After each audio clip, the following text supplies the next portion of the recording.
Today, we're going to check out 50 more amazing geography facts about all the US states. Let's dive straight in, starting with Alabama. If you look at Alabama on a time zone map, you could see that it operates on Central Time, or UTC-6. But that's actually not the case for the entire state. 4 cities have decided to operate on Eastern Time, following UTC-5 instead. Those cities include Phoenix City, Valley, Lanett, and Smith Station, all bordering or near the Chattahoochee River. Yes, that is its real name, and therefore right by the state of Georgia. As for why these towns decided to follow their neighbor's time zone instead, there are 2 possible reasons. Some people believe it's because these cities are part of the Columbus, Georgia metropolitan area. Others say it's because of the old West Point Pepperell textile industry. It had its headquarters in West Point, Georgia, and the actual textile mills in Alabama, so the entire area went by Georgia time to make doing business easier. Alaska. Alaska is so cold that some of its towns are built entirely on permafrost, and the ground beneath them is collapsing. Northern towns like Nome, Barrow, as well as many smaller native Alaskan villages, and even significant portions of Fairbanks, with a population of almost 32,000 people, all lie on frozen ground, and it's causing a lot of problems. Permafrost is any type of ground which has been permanently frozen for at least 2 years, though some Arctic permafrost has been frozen for hundreds of thousands of years. The problem is, as temperatures rise over time, the ground in Alaska starts thawing, and the houses built on top of it are in trouble. According to Grist magazine, homeowners around Alaska's second-largest city are facing expensive repairs, or even having their properties condemned due to the thawing of the ground they sit on. Arizona. The sunniest place on Earth is in Arizona. The town of Yuma gets 310 sunny days a year. In total, 91% of its daylight hours per year are sunny. It's also quite dry, as the city only gets about 3 inches, 7.6 centimeters of rain in an average year. The good news is winter, early spring, and late fall are generally pleasant, with daytime temperatures in the low to mid-80s Fahrenheit, 29 Celsius, and nighttime temperatures in the 50s, around 13 Celsius. The bad news is residents have to spend the summer blasting the AC to survive the heat. So why is Yuma so sunny and cloudless? Meteorologists think it has to do with both its location in the dry Sonoran Desert, as well as the fact that Yuma is surrounded by mountains that keep incoming weather systems and any possible humidity at bay. Arkansas. Hot Springs National Park is unique because the 47 thermal springs that flow out of the earth in Arkansas's mountains are not volcanic or heated by magma. Instead, they're the result of rainwater seeping deep below the Earth's surface, 8,000 feet, 2,438 meters below. That's 2.5 times as tall as Angel Falls, and then being pushed back up through the Ouachita Mountains, a journey that takes 4,000 years to complete. The hot springs have been prized as a kind of wellness retreat for a long time. They used to be the unofficial capital of Major League Baseball in the offseason, where players would enjoy the healing properties of the springs before the spring season. Hot Springs National Park was so important that even New York and Chicago gangsters like Al Capone declared it a neutral territory, so rival gangs could come down and enjoy the springs in peace. California. You might already know that California is a big agricultural state, making products ranging from avocados to wine. But did you know that 80% of the world's entire almond supply is produced in California as well? California's long, sunny summers and mild, wet winters create ideal almond growing conditions in its Central Valley. However, these trees are also creating a big water problem in a state already known for droughts. For example, 1 pound, 0.4 kilograms of strawberries takes about 22 gallons, 83 liters of water to grow, and a pound of almonds? 400 gallons, about 1,500 liters of water. So if you live in California, you might want to start deciding which you want more, daily showers or almond milk. Colorado. If you've ever gone hiking with someone from Colorado, you've probably realized they're better at it than you. That's because not only is Colorado one of the fittest, most active states in the country, it also has the highest average elevation in the US, clocking in at an average of 6,800 feet, 2,073 meters. So the person walking next to you is used to operating at least 5% less oxygen than you. The state's highest point is at 14,440 feet, 4,400 meters, and the lowest at just over 3,300 feet, 1,000 meters more or less. And we're not just talking about uninhabited mountaintops. Major cities like Telluride sit at over 8,700 feet, 2,650 meters, while the capital of Denver, appropriately nicknamed the Mile High City, is at 1 mile or almost 5,300 feet, 1,600 meters above sea level. Connecticut. The Connecticut River, the body of water that gives the state its name, sometimes decides to go in a different direction, literally. Residents that live near the part of the river that approaches Long Island Sound might notice that the river sometimes reverses course. This happens because the last 60 miles, 96 kilometers of the Connecticut River is tidal. When the tide rushes in from Long Island Sound and the Connecticut River's discharge isn't that fast or heavy, the saltwater tide from the Sound will push upward, making it seem like the river has reversed direction for miles upstream. You can see this phenomenon about twice a day. Delaware. Delaware is known for being a very small state and the first state to ratify the Constitution, but you might be surprised to learn that it's also home to 200 chickens for every one person in the state. And the giant poultry industry that thrives here today started by mistake. In 1923, Cecilia Steele, like most people at the time, was raising chickens for eggs. She ordered 50 chickens every year, except for 1 year when they accidentally sent her 500. Cecilia decided she may as well raise them all and sell them for meat. And when she made a pretty great profit that way, about $5 per pound in today's money, she kept going. Her neighbors, seeing the money flowing in, copied her. Then, with the rationing of red meat in World War II, Delaware's chicken enterprises really exploded, leading to the abnormally high poultry-to-human ratio of the state today. Florida.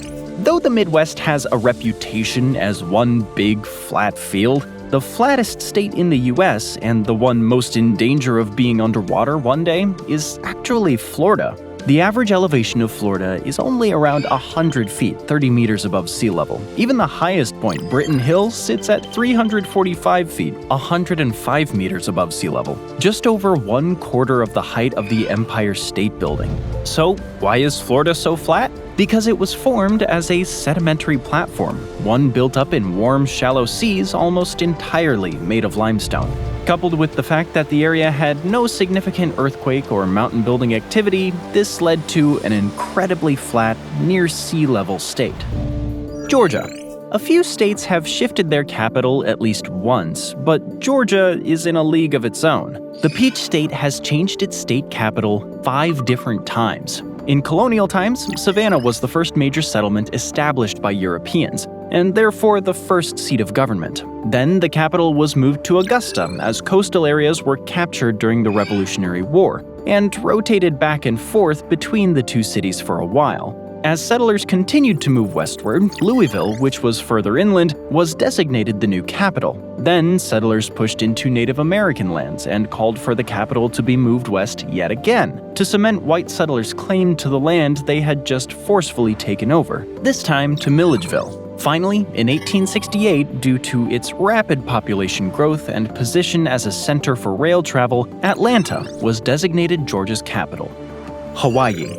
While other states battle with rising sea levels and coastal erosion, Hawaii is the only state in the US that's growing in size. Due to the volcanic nature of the islands, lava flows run down the volcanoes and cool near the coast, increasing the size of the islands. It's even adding a new island altogether. The small island of Loihi, or apologies if I butcher this, Kama'uhuakanaloa, is currently forming off the coast of Hawaii's Big Island, and is expected to emerge from the water in 10,000 to 100,000 years. As for the other Hawaiian land masses, the Big Island grows by about 42 acres, 17 hectares per year, thanks to lava flows from Kilauea volcano. Idaho. Idaho is known for its potatoes, but few people know it also has the nickname of Gem State, thanks to the endless varieties of gemstones found within its borders.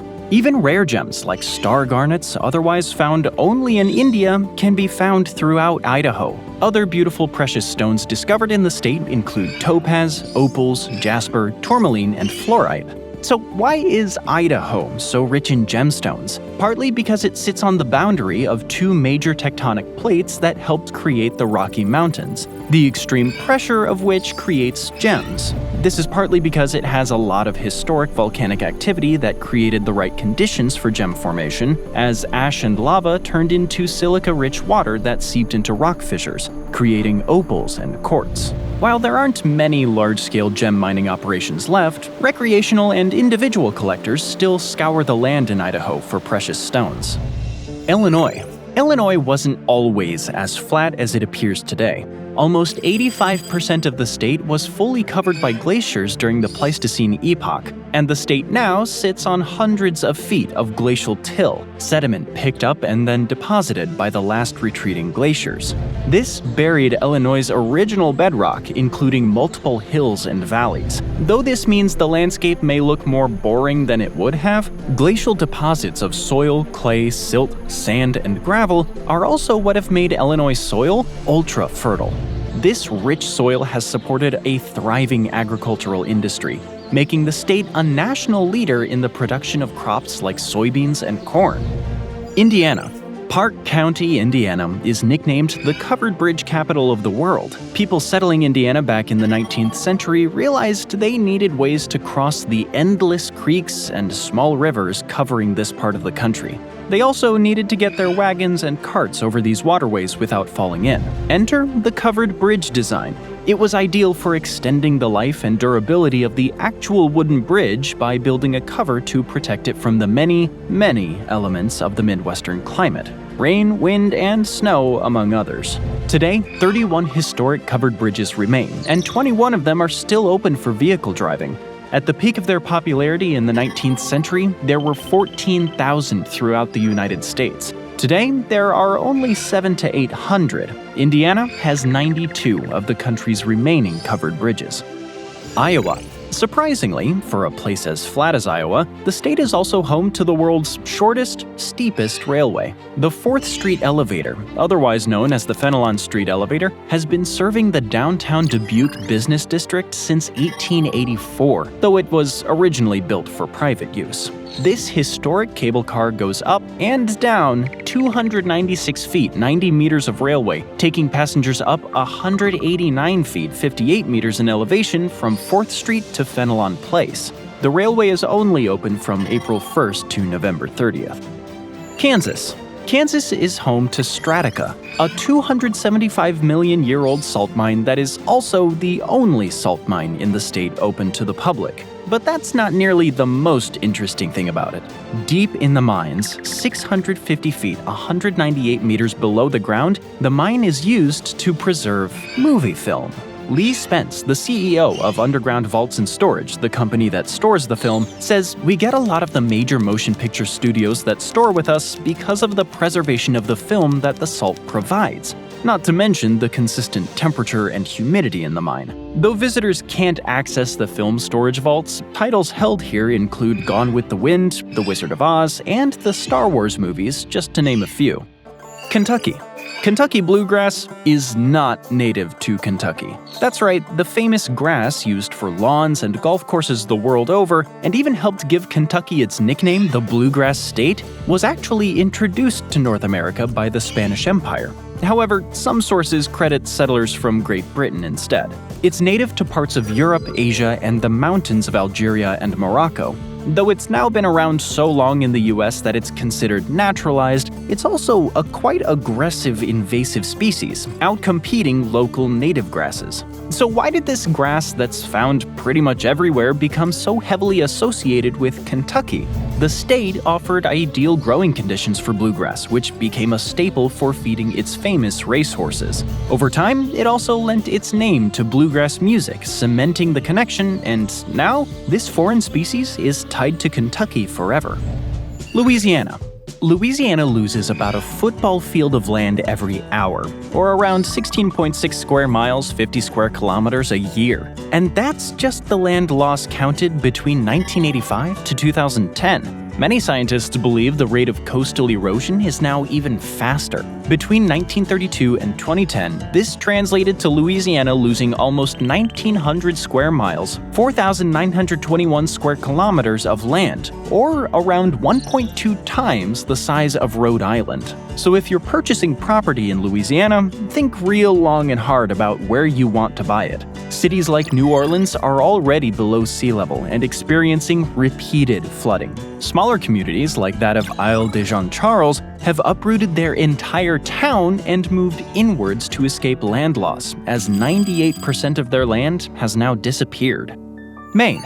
Maine is the most forested state in the country, with almost 90% of the state covered by forest. Perhaps the most amazing thing about this fact is that even though Maine's 18 million acres, 7.2 million hectares of unfragmented forests have been logged and harvested for wood for centuries, its trees are still standing for the most part. However, 95% of Maine's forested land belongs to private owners.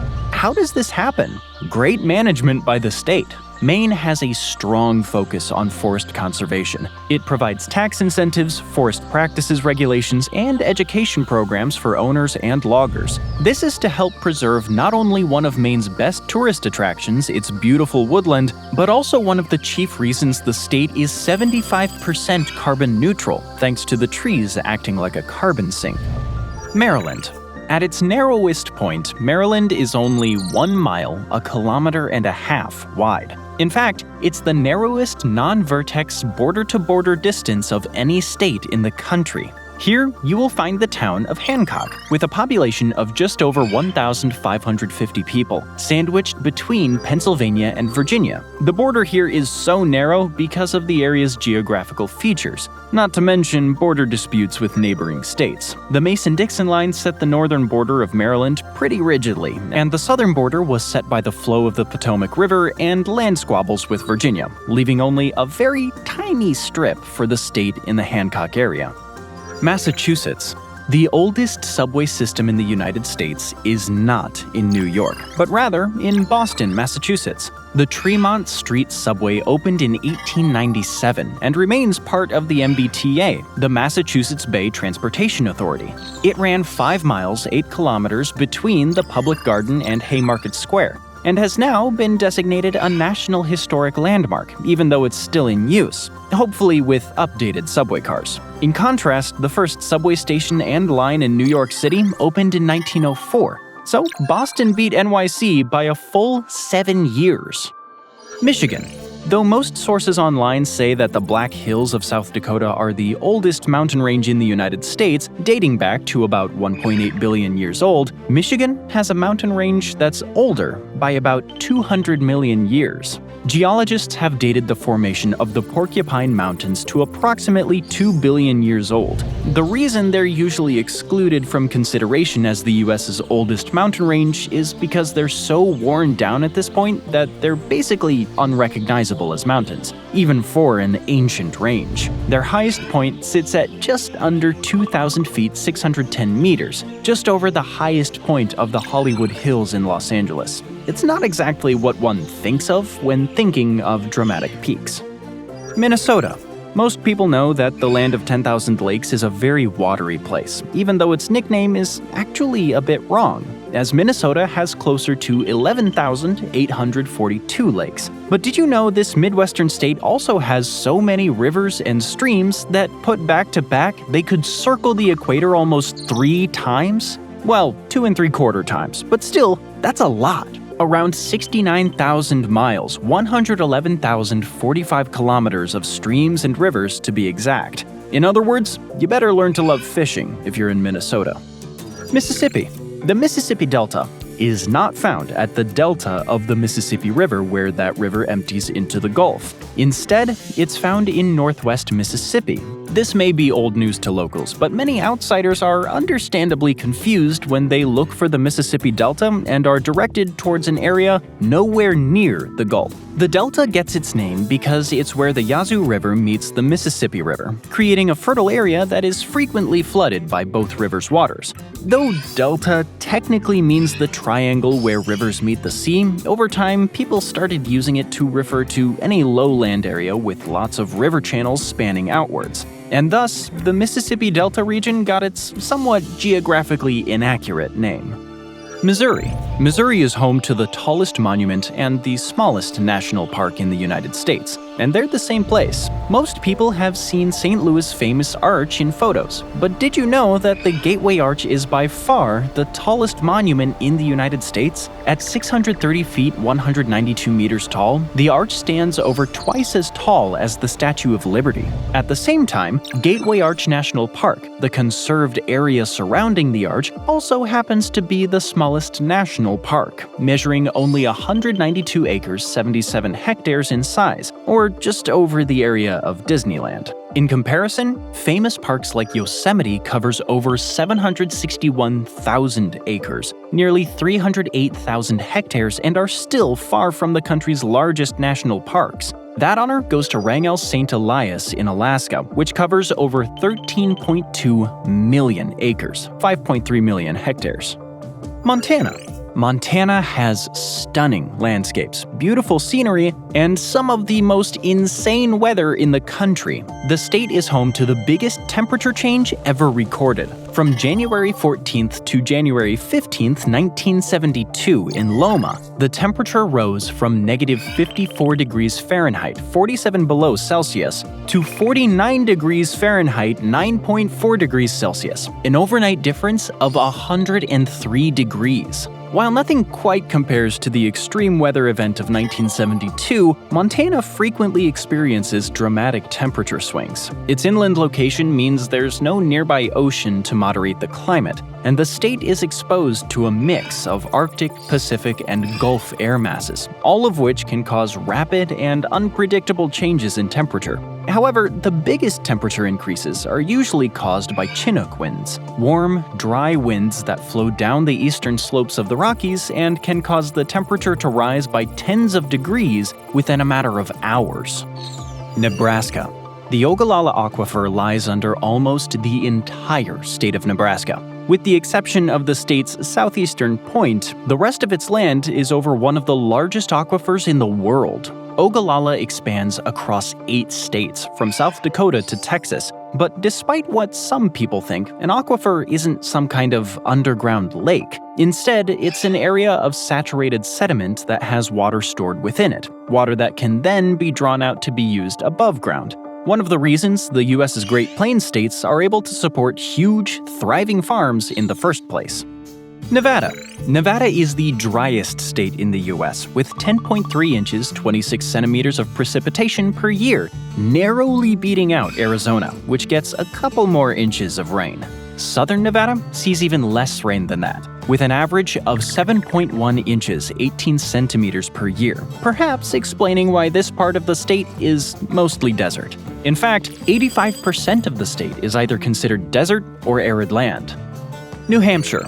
According to Guinness World Records, the fastest surface wind ever recorded anywhere in the world was a 231 mile an hour, 372 kilometer an hour wind on New Hampshire's Mount Washington, twice as fast as a skydiver plummeting down to Earth belly first. Though this wind speed was recorded on April 12, 1934, conditions haven't changed much over the years. Any hiker who has been up the mountain lately will tell you that the incredibly strong winds on Mount Washington are one of the most challenging aspects of the hike. The mountain gets so windy because of a combination of its elevation, almost 6,300 feet, 1,900 meters, the fact that major storm tracks usually clash into each other here, and a funnel effect from the nearby White Mountains. That's why, even though Mount Washington is far from the tallest peak, it's known as the most dangerous small mountain in the world. New Jersey. New Jersey is a peninsula. No, seriously. While most people think of states like Florida and Alaska or Michigan when thinking of peninsula states, or in the case of Michigan, 2 peninsula states, New Jersey usually gets overlooked. And why wouldn't it? At first glance, it looks like its west side is just sitting there, cozying up to Pennsylvania. But on closer inspection, you'll see a river flowing between the two states, the Delaware River. So that means New Jersey has the Atlantic Ocean on the east side and most of its south side, and the Delaware River and Delaware Bay bordering the rest, meaning only its north side is fully connected to the rest of the US mainland. New Mexico. White Sands National Park has some of the coolest dunes in the country, and we mean that literally. The park is actually the world's largest gypsum dune field, giving it its white, snowy appearance that has made the area famous on Instagram. In fact, the gypsum is so white that it doesn't absorb any heat at all, meaning even when temperatures in New Mexico are scorching at above 100 degrees Fahrenheit, 37 degrees Celsius, the dunes are completely cool to the touch. New York. Your compass will stop working in the Adirondack Mountains. If you want to be old school when trekking through the mighty Adirondacks, navigating with a compass pointing north, you might be disappointed and end up walking in circles. The Adirondacks have huge deposits of iron ore, which interfere with magnetic fields as well as magnetite, the most magnetic of all naturally occurring minerals on the planet, meaning that your compass will start turning every which way when you wander around the mountains. Better to get a satellite GPS, or a friend who knows the area well. North Carolina. North Carolina is home to the oldest river in North America, the oddly named New River. This river flows for 340 miles, 547 kilometers from the Blue Ridge Mountains in the state all the way northwest into Virginia and West Virginia. It's part of the Appalachian Mountain Basin, one of the oldest mountain ranges in the world. Many scientists believe that the New River is even older than the mountains around it, having been created between 260 million and 325 million years ago, and simply rising up with the mountains as they formed. While no one is 100% sure why in the world it's called the New River now, one story says that the explorers who found it in 1671, not having seen it before, simply noted down that it was new on their map. Everyone who saw it was basically too lazy to think of something else, so the name stuck. North Dakota. You can walk around Canada at North Dakota's International Peace Garden. The 2,300-acre, 931-hectare park and gardens sits right on the 49th parallel, in this case the border between Manitoba Province and North Dakota. Both Canadians and Americans can enter on either side and walk around the area, even meeting up with friends from across the border. On the North Dakota side, you'll encounter a U.S. Customs and Border Protection station that will check your papers. The garden is supposed to represent the friendly relationship between the U.S. and Canada. Ohio. People go fossil picking at Cedar Creek State Park in Ohio, one of the easiest places to find fossils in the country, as many of them are just fully exposed and lying around. That's because the U.S. Army Corps of Engineers constructed a dam from 1971 to 1977 that ended up exposing a lot of the area's limestone, which contains a lot of fossils. That being said, you can't just pick up any fossil. You have to have a permit, and there are specific areas designated for fossil collecting. You also can't keep anything larger than the size of your hand. Oklahoma. Oklahoma has the distinction of being the tornado capital of the world, an honor no one else really wants. Though the famous Tornado Alley extends over northern Texas, Kansas, Colorado, Nebraska, and South Dakota, Oklahoma gets by far the most tornado activity per year. The state gets an average of 68 tornadoes annually, though in 2024 it experienced 91 tornadoes, mostly between the months of March to May. Though other states like Texas got more tornadoes that year, Oklahoma is known as the tornado capital because it lies at the heart of Tornado Alley, and the strongest tornadoes tend to hit here. Oregon. Though it's located in the famously rainy and heavily forested Pacific Northwest, Oregon actually has over 24,000 square miles, 62,000 square kilometers of desert, known as the Central Oregon High Desert. Beginning at the eastern base of the Cascades and stretching east and south, the area is around 4,000 feet, 1,200 meters in elevation. The Cascades are actually the reason the Oregon desert is so dry compared to the rest of the state. The mountains create a rain shadow, keeping most of the rain that comes in from the Pacific coast over the mountains and preventing it from moving east past their high peaks. Though the landscape here might not have sand dunes or other typical desert features, it does qualify due to precipitation, and it's made up mostly of shrubland.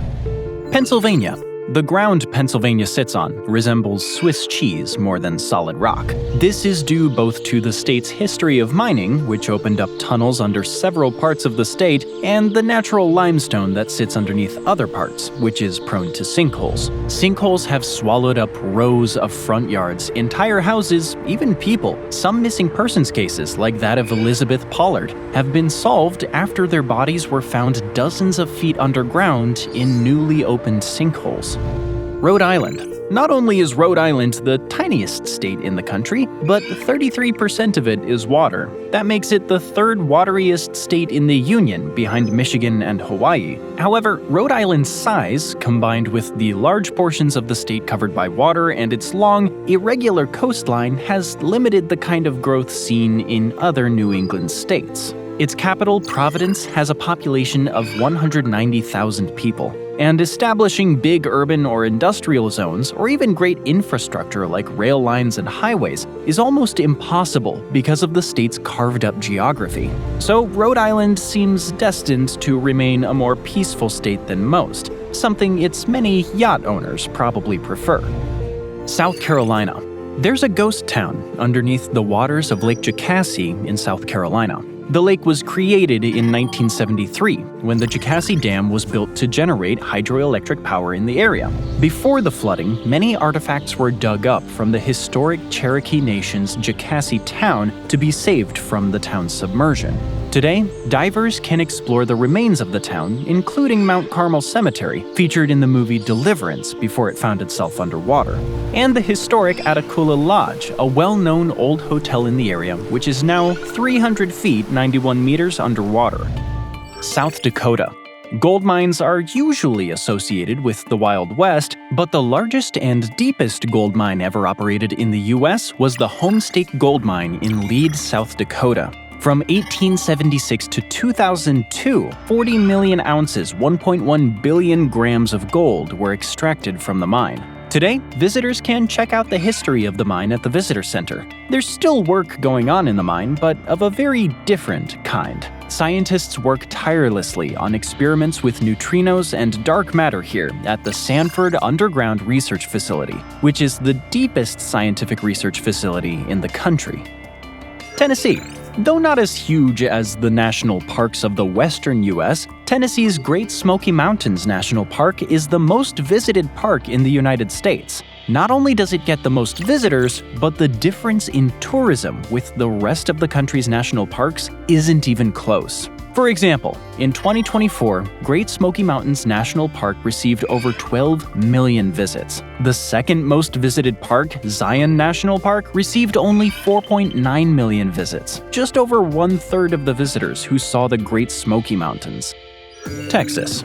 You probably knew Texas was big, but did you know it's larger than any country in Europe? We don't just mean it's larger than some country. There's not a single European country that outdoes Texas for size. Granted, that's assuming we're counting Russia as part of Asia, as the majority of its landmass lies there.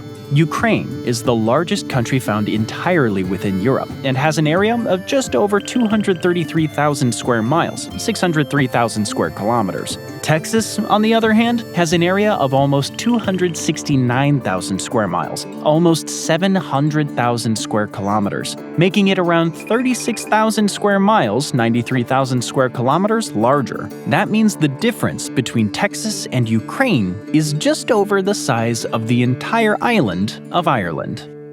Utah. If you can't save up enough money to get on a future flight to Mars, you can get an idea of what the red planet would look like in the canyonlands around Hanksville, Utah. Several scientists have used the area to test out equipment and cameras for Mars missions. The landscape and its soil are so similar to what you would find on the red planet that the area makes for a good practice field.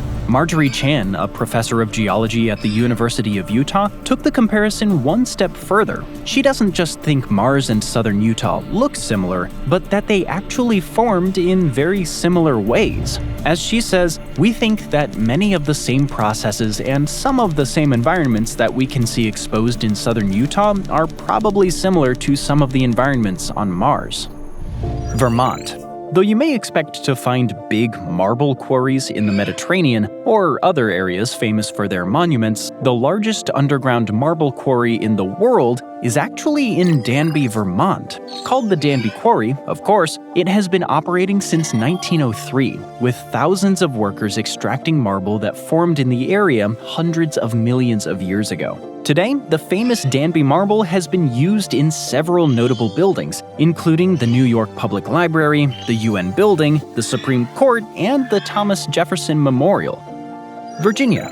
The eastern shore of Virginia is separated from the rest of the state by the Chesapeake Bay. To get to the counties of Accomack and Northampton, which sit right on the Atlantic Ocean, you have to cross the 17.6-mile, 28-kilometer-long Chesapeake Bay Bridge Tunnel. Before 1964, you had to take a ferry. This 70-mile-long, 113-kilometer section of the state is part of the Delmarva Peninsula and connected to Maryland. So why is it part of Virginia? Because when the British carved out Maryland from the, at the time, colony of Virginia, they insisted on keeping just the tip of the peninsula in Virginia.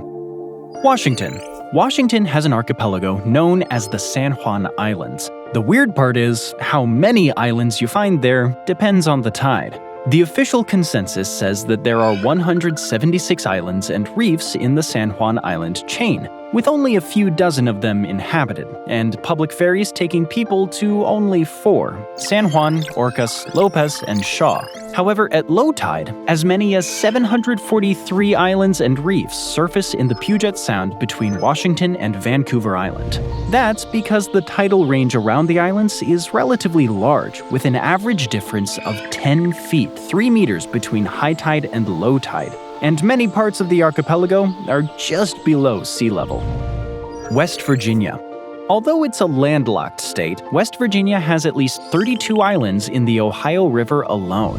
In fact, a lot of these islands have served as a refuge for the wildlife on them, as they remain relatively protected from hunting and anyone encroaching on their environment there. Some islands are inhabited and developed. Wheeling Island has a whole casino on it.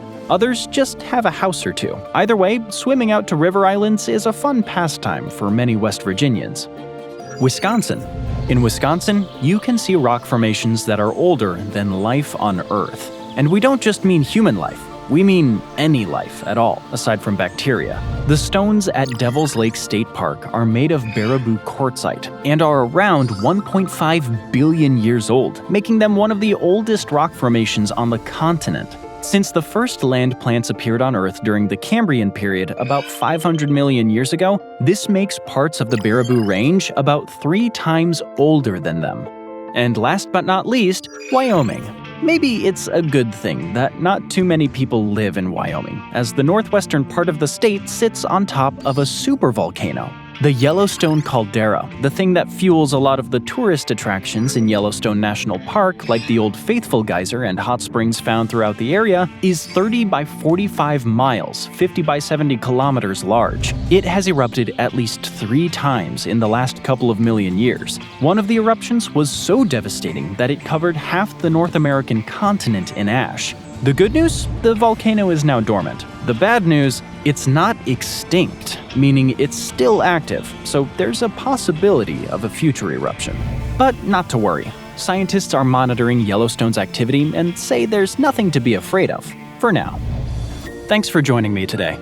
I hope you enjoyed the video, and if you want to see more videos like this, then please consider subscribing and turn on notifications. It really does make a difference.